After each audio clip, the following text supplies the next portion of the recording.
Hello guys, welcome back to the channel, and in today's video you're going to see some things that maybe you have never seen before. We're gonna start off with the Nazca lines. Now in the Nazca lines, you guys remember, and I'm pretty sure you know, those big massive hieroglyphs made on mountains.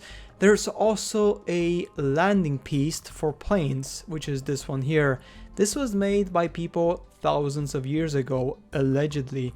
This just doesn't make any sense, right? Because how would you be able to make a piece like this, and for what purpose? Back in the day when planes did not exist. Definitely not 500 years ago, definitely not 1000 years ago, or even more so. And this is very interesting because you guys remember back in ancient Egypt, there's some hieroglyphs which show helicopters and planes as well on certain temples. So yes, most likely the ancient civilizations were visited by beings which had obviously technology which was very similar to our current advanced technology, so to speak, too. And leading on from Egypt, let's go to Egypt, why not? And let's look at the Sphinx.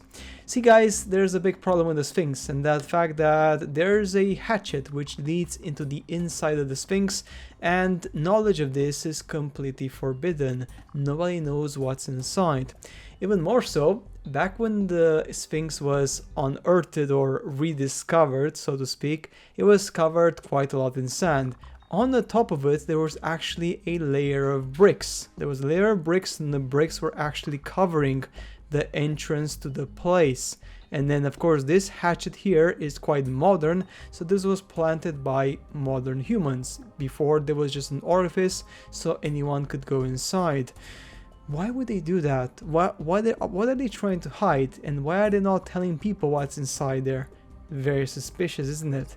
The nose of the Sphinx is also quite an interesting one. Some people say that the reason why they destroyed it is because modern humans saw that the nose was very similar to the black people, and they did not want people to know the truth that the ancient Egyptian pharaohs were actually black people.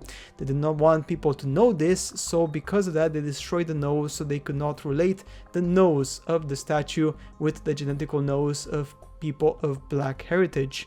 So that is again something quite impressive, guys. Nonetheless, the question still stands. What the heck are they hiding inside over there? Big question, guys.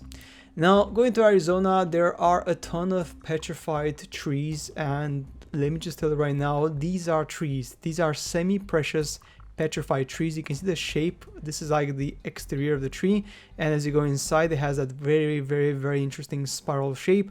This is a tree. These are trees which are completely petrified and crystallized.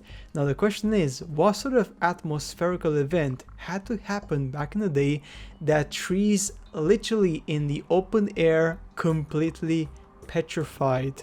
That is a big question, guys, and of course no one is able to answer this with a straight face because it is physically almost impossible. So this is again a mystery for the ages. Now, talking about mystery, we have to go to ancient Sumeria, Sumer, the ancient culture which disappeared almost overnight. Now, the skeletons discovered in the area showed very high doses of bone radiation. Even more so, they were covered with dust which actually had even residue of radiation on the bones themselves. So that means that effectively these people were killed by a wave of radiation, bioengineered chemical weapons. Guys, quite shocking.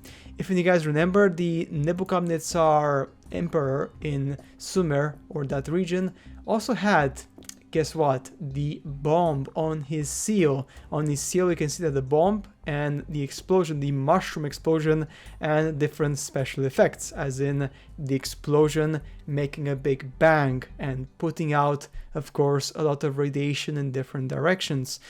So yes, guys, in the ancient times technology was available, of course not by us, by other beings which were much more intelligent, which decided to reset humanity at certain points in time. That's a fact, guys. And now we're gonna go and talk about the Freemasons, which is quite an interesting one, guys. See, the Freemasons were celebrated recently in 2018 in Maldives. So we have Gustav Eiffel, Alexander Pushkin, Alexander Fleming, and Roald Amundsen. All these people were very important, prominent Freemasons. Why would the Maldives celebrate these people, this secret, not secret, but like quite a semi-secret society, right? Why would they do that? What was the purpose behind this? This is symbology in its maximum form, guys. Now, looking at the ancient maps, this is quite shocking, to be honest. This is from the France Library of Archives in France, and this is from 1556. This map here shows something absolutely astonishing. Looking at Antarctica, first and foremost, there's no snow. It's completely devoid of snow. Okay, you have rivers, and then you have that this is actually connected to the Asian continent. Look at that connection. There are lots of small islands, and you can easily cross through fairly easily. So there was more land connecting it even here. It's very bizarre, guys, and also quite detailed, isn't it, right? And here as well, there's the connection. And like I said before, there's rivers here, there's lots of green and zero ice, because back in the day they would represent the maps with ice when it was necessary in white, but this one doesn't have any ice, even the North Pole. So guys, something happened on Earth which basically froze the poles. What happened? No idea. But guys, this is such an interesting topic. This is just amazing. Nobody knows what happened. Now, this one is the Tsar Bell. There's a very funny story about this one. Somehow, after they made it, they were unable to lift it, even though they managed to lift other monuments, which were much more heavier. For example, the Alexander statue, which is 600 tons. This one was only 200 tons, but somehow they could not lift it, and they dropped it accidentally, and they broke it. My theory is that this particular bell had certain frequencies which were actually healing frequencies, which they did not want the humans to benefit from. So because of that, they found an excuse to basically break it and never use it again. Guys, worse things have happened, believe me. Now looking at this one, guys, this one is a really important one. This one is quite shocking. Here we have the number of kidnappings happening in the USA in the last couple of decades and the system of caves in the USA. Guess what? Lots of ancient cave systems are exactly located where the majority of the kidnappings are actually happening, which is quite shocking, isn't it? Look at this, even this particular hotspot here. There's a cave system there.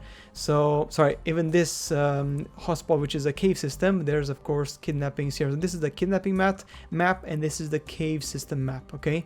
Limestone caves and lava caves. Quite a lot of them, guys, and it just shows the tendencies. It's quite obvious that, guess what? They are stealing, they are taking people away in these underground caves, and of course this is human smuggling. This is basically human trafficking. It's still happening in this day and age. They might deny it. The governments may say, no, it's not, it's very little. But actually, there's still a lot going on because secret societies need young people. Okay, so let's go to the next one, guys. This one is an interesting one. So this is from Russia. Back in the 19th centuries, the registers showed that in Russia, there were about 80,000 ancient buildings comprised of monuments, ancient monasteries, and a lot of ancient ruins, okay? More than 80,000. Guess what? In 1974, the records showed that there's only about 7,000 left, okay? So where are the 73,000 monuments gone? Completely disappeared. They just got erased from history in just less than 200 years. This is why the Tartaria reset is quite real, guys. They basically eliminated a ton of the monuments completely, point blank, because they did not want the people to know the ancient history. And this is exactly how you do it. You just erase history by literally erasing all the buildings, all the monuments, and then people with time, with the generations, after 1 or 2 generations, people will naturally forget. And everyone forgets about the old world order. As simple as that. So guys, that's it for today's video. Hopefully you learned a lot, and as always, make sure to subscribe to the channel, leave a like, and I shall see you later in the next uploads.